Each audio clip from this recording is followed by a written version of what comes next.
Dakle, šta je Ajurveda? Ajurveda je složenica od reči Ajus, što znači život, i Veda, što znači znanje. Ajurveda je dakle nauka ili znanje o celokupnom opsegu života, o najfinijim spiritualnim dimenzijama čovjekovog življenja, o njegovim emocijama, o njegovom intelektu, njegovom umu, o njegovoj fiziologiji, o njegovom odnosu sa socijalnom sredinom, o njegovom odnosu sa prirodnom sredinom, o njegovom odnosu sa celokupnim kozmosom. I cilj Ajurvede jeste upravo utvrditi, uspostaviti, učvrstiti savršenu integraciju između svih aspekata, svih vidova čovjekovog življenja. U tom smislu Ajurveda koristi nekih 40 različitih modaliteta. Ajurveda želi da kreira savršeno zdravlje. Ajurveda nije indijska medicina.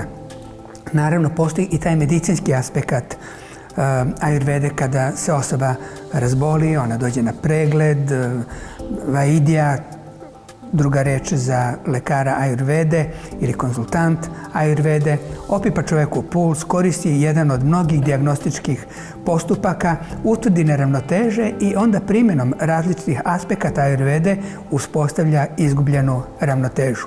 Međutim, cilj Ajurvede jeste stvaranje savršenog zdravlja. Ajurveda smatra da svako ljudsko biće posjeduje neograničen potencijal, neograničen mentalni, neograničen fizički potencijal i sposobnost da tokom čitavog svog života živi savršeno zdravlje, savršeni balans, savršenu harmoniju između svih dimenzija svog bića. Sreća, blaženstvo, savršeno zdravlje su krajnji cilj Ajurvede. Pre negde 20 godina Maharishi Mahesh Yogi obnovio je izgubljenu celovitost Ajurvede i Ajurveda je u svom najboljem obliku, u svom izvornom obliku danas poznata kao Maharishi Ajurveda. Šta je to što je Maharishi uneo, odnosno vratio u Ajurvedu, što je bilo izgubljeno tokom vekova kolonijalne uprave, pre svega pod Osmanlijama, a zatim pod britanskom okupacijom?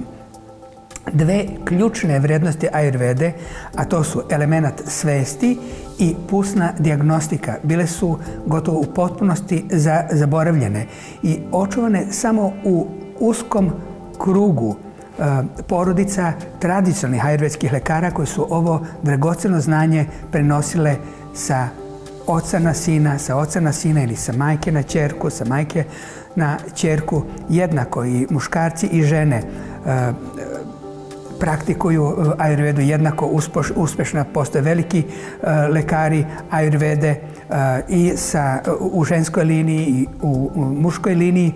I te dve ključne dimenzije Maharishi je ponovo vratio. Sposobnost da se sa 3 prsta, stavljanjem kažiprsta srednjeg i domalog na radijalnu arteriju, unutar nekoliko sekundi utvrde sve neravnoteže u ljudskom biću, a da se zatim kroz 40 aspekata Ajurvede ponovo uspostavi savršena ravnoteža, savršena harmonija. I drugi aspekt svesti Maharishi je utvrdio onako kako stoji u ključnim izvornim spisima Ajurvede, da je svest krajnja dimenzija našeg života. On je također obezbedio i tehnologiju kojom omogućujemo iskustvo svakom pacijentu tog transcendentalnog polja života koje unosi savršen red u naše emocije, u naš intelekt, u naš u našu fiziologiju, kreirajući tako osnovu za savršeno zdravlje. Ta tehnika se naziva tehnika transcendentalne meditacije i o njoj će biti reči u nekom od sljedećih nastavaka.